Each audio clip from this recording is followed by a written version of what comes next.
So this is the Fire HD10 7th generation tablet from Amazon. Now this is a very popular tablet, firstly because of the price point. Secondly, you get the backing of the Amazon ecosystem. It has a fairly good build quality, certainly better than your cheap Chinese tablets, but it does have a couple of limitations. Firstly, you cannot access the Google Play Store on this. Amazon would rather that you install applications from their own Amazon App Store, but as you can imagine, that is very, very limiting compared to the full Google Play Store. So what can we do? Well, in this video today, let me show you how you can supercharge your tablet. So firstly, we'll do some tweaks under the hood to get the best possible performance. Secondly, we'll install the entire Google Play Store so you can log into it, you can download applications, you can purchase things and all that good stuff. And lastly, I'll show you how you can install a single application which will literally turn your tablet into a one-stop retro gaming machine. So with all of that being said, let's get started. If you're new to the channel and you want to stay up to date with the latest tech tutorials, the latest Fire Stick, Android and Android TV tips and tricks, then please do subscribe and hit the notification bell. It's a small click from you, but it makes a big difference to me. Thank you. Okay, so to supercharge your tablet, the first thing we're going to do is make some system changes which will really boost the performance when you are navigating around your device. Now for us to do that, head over to your settings and click on device options. Now here where you see it says serial number, you need to tap that 7 times. When you do tap it 7 times, you'll get this secret menu called developer options. I've already enabled it on mine, but if you try and do it, so 1, 2, 3, 4, 5, 6, 7, we can see on mine it says no need, you are already a developer, but on yours eventually it will say developer options enabled, and we can then open up this hidden menu. Let's open that now. Now, as a quick word of warning here, guys, I advise that you don't change anything in here unless you know exactly what you're doing, because some of these settings can have a real negative effect on your device. Okay, let's scroll down. And what we're looking for here is these 3 options. We have the Windows animation scale, the transition animation scale, and the animator duration scale. And by default, these are set to either 2 times or 1.5 times. And what this means is, as you're clicking on things, it's actually showing you a slight fade effect. When you open up an application, it has that slight sort of launching effect, and that can look quite nice. But if you really want the maximum performance, especially on a tablet like this, which is not very powerful, I personally would recommend turning those 3 options off. So once again, go into your settings, go to device options, go to developer options. Let's scroll down. And the first one where it says Windows animation scale, let's click on that and let's turn that animation off. Then you've got the transition animation scale. Let's click on that and let's also turn that off.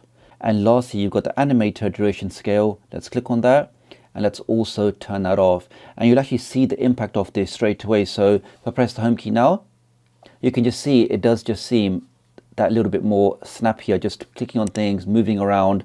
It should definitely be a lot more snappier than before. The other thing you can do is also disable the A word. So if I click on that, so if you're not going to be using the A assistant on your device, then you can definitely free up memory and free up some CPU cycles by actually turning that off. So I'm going to turn mine off as well, just to free up some memory on your device and again improve performance. So they're the 2 quick or performance tweaks we can do. Let's now install the entire Play Store on our new tablet. Now before we do any kind of installation, we need to enable the installation from unknown sources. So again, let's go back into settings. Let's go into security and privacy, and here we can see the option apps from unknown sources is currently disabled. Let's click on that. We can ignore the warning and click on OK. Pretty much what we do on a Fire Stick. So on this device now, we can install applications from unknown sources, from websites, from FileLink and everywhere else. So now that option is enabled, we're now going to make a connection to my website. So good thing is this does actually come with the Silk browser built in, and with the Silk browser you can actually download applications directly from there. Unlike the Silk browser for your Fire devices, which is only really for browsing, on the tablets you can actually download content. So let's now open up Silk.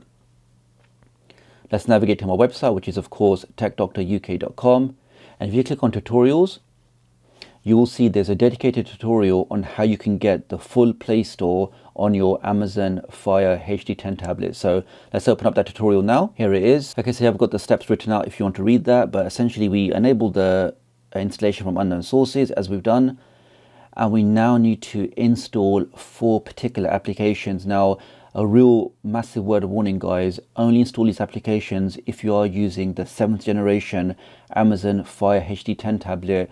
I will not install these on any other device or any other tablet because potentially it could actually brick your device or cause your device to go into a boot loop. So these instructions are only for this particular tablet. I can do another tutorial if you have a different Amazon Fire HD tablet, so do let me know in the comments if you guys want to see that. Okay, so the first thing we want to install is the Google Account Manager.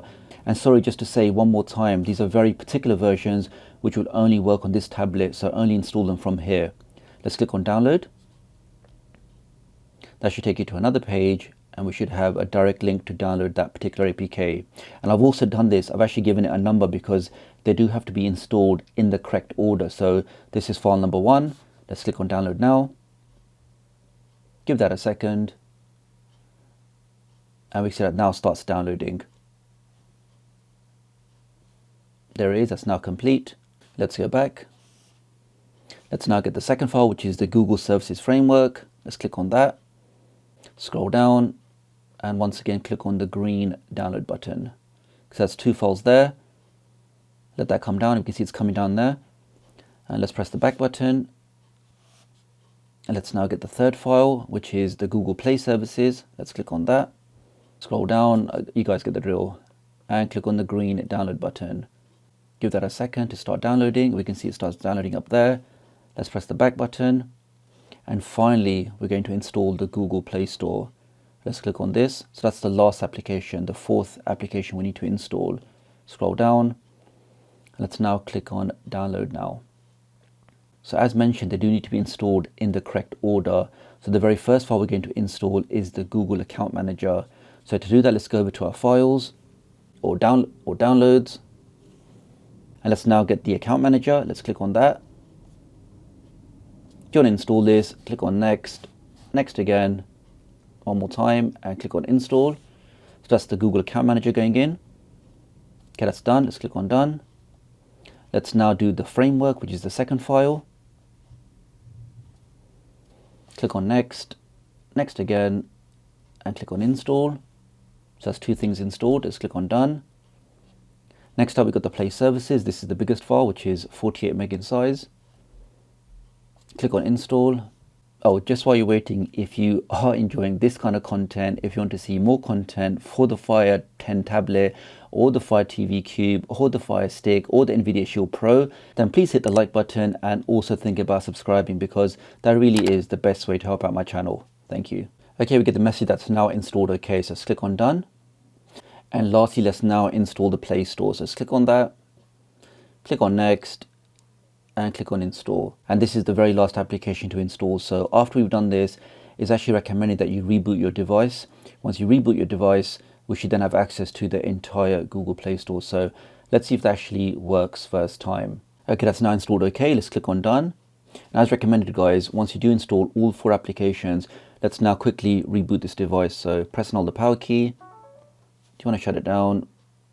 Give that a second and then we'll power it back up. And once we do power it back up, I'm hoping we'll see a new icon on the home screen, which will actually be the full Google Play Store. So let's try that now. Okay, so device is started up okay. Let's swipe out of this. Let's scroll down and do we have a new icon? Yes, we do. We have the Play Store there, guys. So let's now click on that. And let's see if I can now actually log into my account. And there it is, guys. We've now proved that the Google Play Store is there. You can log into it. You can install all these applications, all the things that you previously purchased. You can get them again on this device. And that's now working absolutely fine. And the first game I actually installed was the Call of Duty Mobile, which runs fantastic on this tablet. Okay, so the last thing, we now want to play some retro games on our new tablet. What's the easiest way with minimal fuss to do that? Well, let's once again go back to my website. Let's open up Silk, but this time let's navigate to the downloads page. So click on downloads here and let's scroll down and we're looking for a section called retro gaming, which we can see right about, and here it is, guys. And what we're looking for here is an application called Happy Chick. Now I will just say as a quick disclaimer, there are better and newer emulators out there, but for a basic user the Happy Chick is a pretty good option. So, and let's go for the Happy Chick TV edition because I actually got better performance with that. And this will be the last thing that we install on our device.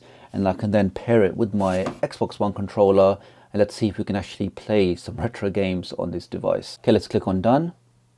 Let's now pair up our controller. Let's go down into settings, go to wireless and Bluetooth, click on Bluetooth, and you have the option here to pair with a Bluetooth device. So just click on that and then just press the pairing button on whichever device you're using. But on my device, I've already paired the Xbox controller, so I'm just going to turn that on. Give that a second. It says it's connected. I can now press the back button, and we can see I'm now actually controlling this with my gamepad. And here is the application, guys. So we have a section for topics. We have a category section, which is your different retro emulators.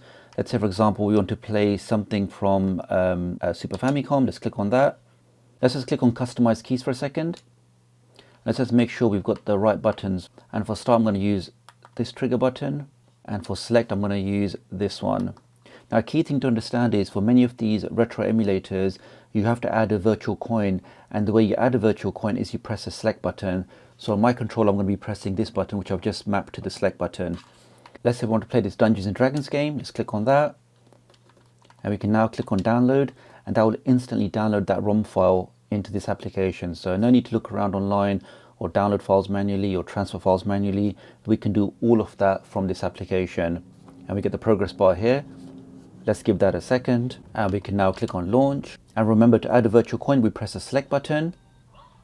Okay, we can press start, and there it is, guys. We are now playing this classic retro game on our Amazon Fire HD10 tablet. And of course, guys, this is just one game. There's literally thousands, and I really do mean thousands of classic games we can all play on here absolutely free and enjoy all of this amazing free retro gaming content. Take that. Bad goblin. And if you want to quit any game, just press start and select together, and we then have the option to exit, and you can then choose another game that you want to play. So that's all for this video, guys. Many thanks for watching, and many thanks for staying till the end. If you did find this video useful, then do give it a thumbs up. If you want to see more stuff like this, then please do subscribe and hit the notification bell. Let me just take a moment to say that I do hope everybody is safe and is staying indoors. Our health really is our #1 asset, so do take care of yourselves, and I'll hopefully catch up with you guys real soon. Thanks.